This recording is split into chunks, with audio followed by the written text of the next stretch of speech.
समस्या तुमच्या, बातमी आमची. क्षितिज पर्व न्यूज सदैव आपल्यासोबत. क्षितिज पर्व मध्ये आपलं स्वागत आहे. आज रायगडचे रिपाई नेते असतील किंवा रायगडचा ढाण्या वाघ किंवा ब्लॅक पॅन्थर असं संबोधलेले भाई जगदीश गायकवाड यांनी पत्रकार परिषद घेतली होती. त्याच संदर्भात भाईंशी आपण चर्चा करणार. भाई, काय सांगाल, आज काय निमित्ताने चर्चा घेतली होती पत्रकार परिषदेत? खर तर माझा जो गाव आहे मोडपाली, त्या गावाचा रस्ता हा माझ्या आजोबांच्या जन्मापासूनचा रस्ता आहे. तो रस्ता सार्वजनिक रस्ता गावचा बंद केला आहे. विशेषतः जिथं आमच्या गावाचा म्हसोसर देवस्थान आहे, त्या देवस्थानाच्या समोर डम्पिंग ग्राउंड आणून ठेवलेला आहे. त्याचप्रमाणे पाण्याचा जो प्रश्न आहे, पनवेलकरांना मुबलक असा पाणी पुरवठा नाही, वीज सातत्याने खंडित होत आहे, रस्त्यांची दुरावस्था आहे. या ठिकाणी महानगरपालिका सेग्रिगेशनच्या नावाखाली महिन्याला करोडो रुपयाचा जनतेचा पैशाचा नासधूस करून स्वतःचा पोट भरत आहे. अधिकारी आणि पदाधिकारी मिळून हे पैसे खात आहेत. अशा अनेक समस्या आहेत. आपल्या समोर महानगरपालिकेची जी इमारत आहे, ती इमारत सुद्धा अर्ध्या अवस्थेत आहे. महापौर निवास सुद्धा अर्ध्या अवस्थेत आहे. महानगरपालिकेच्या हॉस्पिटलची परिस्थिती आपण सांगितली की अत्यंत दुःख वेदनादायक आहे. गरिबांनी पाणी घ्यायचं कुठून? यांच्याकडे पैसे, ते बिस्तरीने आंघोळ करतील, पण गरिबांनी पाणी प्यायचं कुठं? ज्या आमच्या पूर्वी कसाडी रिव्हर सारख्या नद्या होत्या, त्या नद्या प्रदूषित झालेल्या आहेत. त्यामुळे पाण्याचा प्रश्न हा ऐरणीवर आला आहे आणि पाणी ही महानगरपालिका पाण्याने महानगरपालिकेच्या पदाधिकाऱ्यांना पेटविल अशा परिस्थिती निर्माण झाली. एक विजेचा पण मुद्दा घेतलाय. वीज जाते येते, आता नवीन मीटर देखील लावले जातात. ते जनतेच्या ह्याच्यातून आक्रोश आहे की हे नवीन मीटर लावले नाही पाहिजेत, त्यामुळे लाईट बिल येते. हे कशा तरी बघतात? जसं सुदाम पाटलांनी सांगितलं की टॅक्स चा प्रश्न, तसाच स्मार्ट मीटर आणि स्मार्ट सिटीचा प्रश्न या इथं उद्भवणार आहे. लोकांना यापुढे हे सरकार सातत्याने असेल तर टॅक्सच नाही, तुमच्या घरातल्या अन्नावर पण टॅक्स लागणार आहे, जे घरात बनवून खाल त्याच्यावर. आता तर लागलेलेच आहे. कडधान्य आणायला घ्या टॅक्स आहे, जीएसटी तुम्हाला भरावं लागतं प्रत्येक ठिकाणी. तुम्ही जर बिल घेऊन कुठल्याही प्रकारची खरेदी केली तर ती यापुढे गोरगरीब जनतेला करता येणार नाही. त्यामुळे ह्या सगळ्या गोष्टी, जसं उपवर्गीकरण समाज भांडण लावून केलं, तसं धान्यात सुद्धा भांडण लावण्याची वेळ आली. आज आफ्रिकेने आपले आंबे नाकारलेले आहेत. ही परिस्थिती देशावर ओढवलेली आहे. म्हणजे माझा कोकणस्थी जो माणूस आहे त्याच्यावरती या गोष्टीचा इफेक्ट ऑटोमॅटिकली पडणार आहे.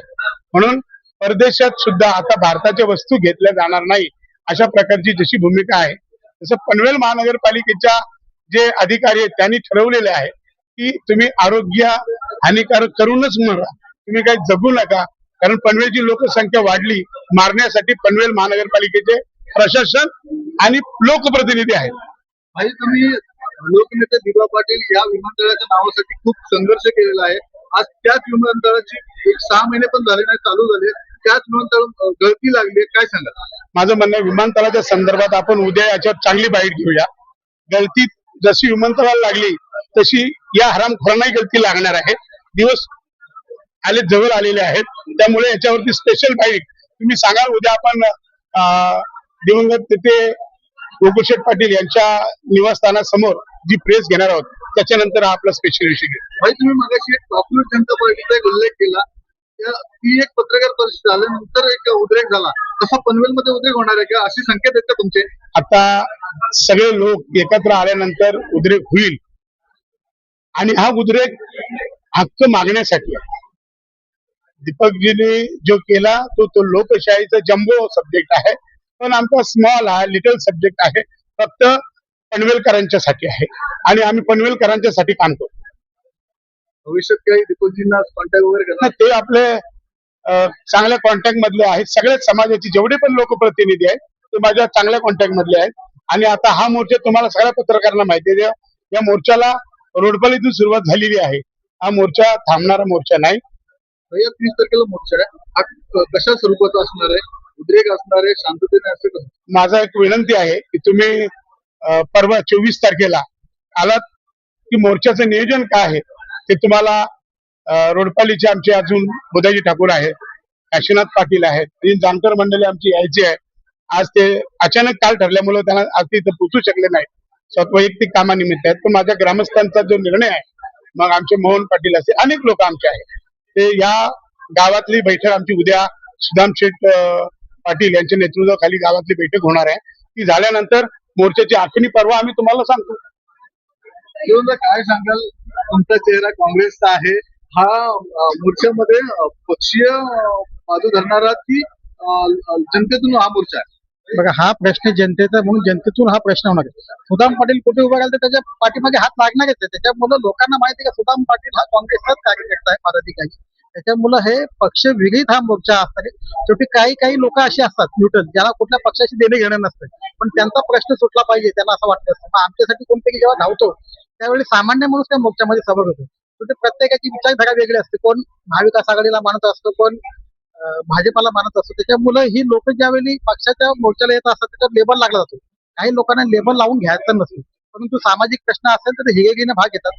त्याच्यासाठी मी हा प्रयत्न केला की लोकांसाठी आपल्याला त्या प्रशासन आणि सत्ताधाऱ्यांच्या विरोधात त्या महापालिकेवर मोर्चा घेऊन जायचा. आता हे मुद्दे उचलले तुम्ही, कळंबोलीचे मुद्दे उचलले, पण पूर्ण पनवेल तालुक्यामध्ये सेम मुद्दे आहेत. ऐका ना साहेब, मी तुमच्या माहितीसाठी तुम्हाला थांबवतो. हा रोडपाली कलंबोलीचा विषय नाही, संपूर्ण महापालिकेतले विषय तेच आहेत.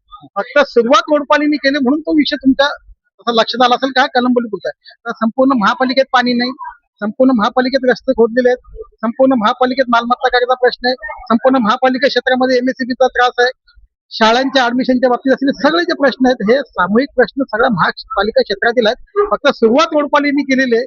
जेव्हा कुणीतरी सुरुवात करतो त्यावेळेला ते नाव त्याला लागलं जातं. त्याच्यामुळं हा पूर्ण महापालिकेतल्या विषयासाठी मोर्चा हे पुन्हा आपल्या माध्यमातून सगळे तालुक्यामध्ये पण सेम हे आहे, त्याच्यामध्ये पण तुम्ही काही पुढे आता आम्ही सातत्यानं या सत्ताधाऱ्यांना जेरी साधण्यासाठी लोकांचे प्रश्न घेऊन हे अशा पद्धतीने येणाऱ्या काळामध्ये आम्ही कारवाई करणार.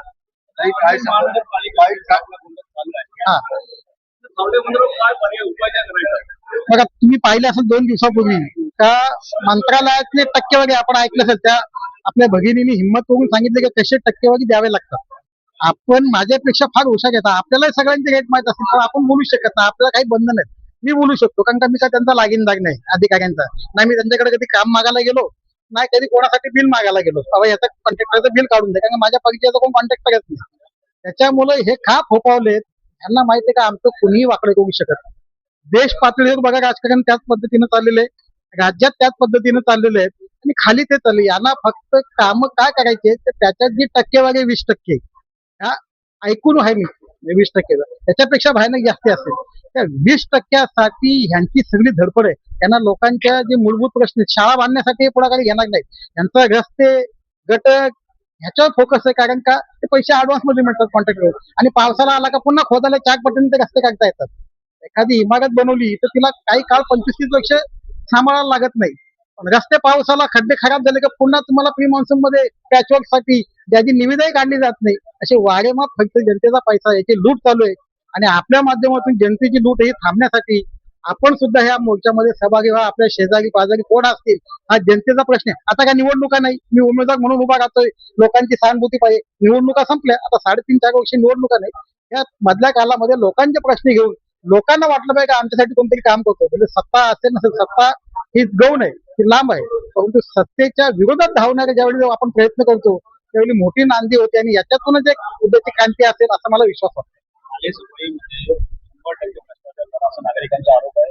2 महिन्यापूर्वी नाले सफाई सुरू केली होती. आज जरासा पाऊस पडला तर आपण बघायला गेलो त्याची घाण आहे.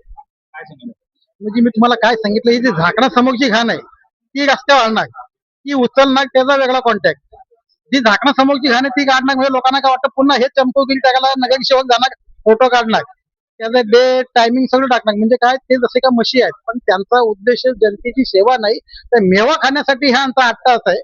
पुन्हा पाणी पडला, गटारा तुंबली, लोक आक्रोश केली का पुन्हा ते एजन्सी वर्क मध्ये हे बिलं काढतात. मला तर अशी माहिती का ह्यांनी म्हणजे 2024 ची जी बिलं आहेत ती आता 26 ला काढणार, म्हणजे तिला तुम्हाला रेकॉर्डच सापडणार नाही. अशी न कामं करताना ती यांनी हजारो कोटीचा घपला केलेला. लवकरच त्या सगळ्यांच्या बाबतीत माहितीच्या अधिकारात महापालिकेने 17 पासून काय काय जे उपद्रव केले याच्याला अधिकारी सत्ताधारी यांची सगळ्यांची टक्केवारी आहे. आणि ह्याला वाचा फोडण्यासाठी आपण आम्हाला साथ द्यायला अशी आशा व्यक्त करतो आणि नक्कीच आपण ही क्रांती घडवू आपल्या सगळ्यांच्या सहकार्याने.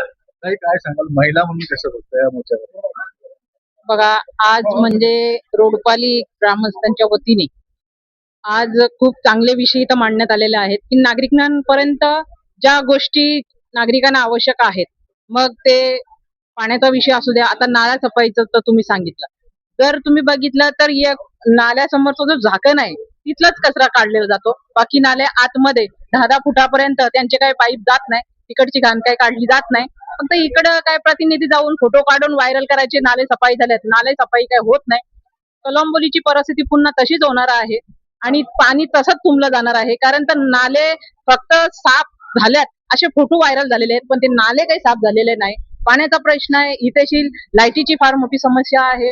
इथे आता बघितलं तर आम्हाला रोडपाली गावाचा जो रोड आहे त्याचा एक विषय आहे, बरोबर आहे. त्या संदर्भात डम्पिंग ग्राउंड जो आलेला आहे तो फार कलंबोलीच्या मध्यभागीवर्गीय आलेला आहे. तर डम्पिंग ग्राउंड जो आहे तो कुठेतरी आउट ठिकाणी दिलं पाहिजे. आमची एवढीच मागणी आहे की हा डम्पिंग ग्राउंड जो आहे तो आउट ठिकाणी, ज्या ठिकाणी नागरिक वस्ती नाही अशा ठिकाणी हा डम्पिंग ग्राउंड झाला पाहिजे.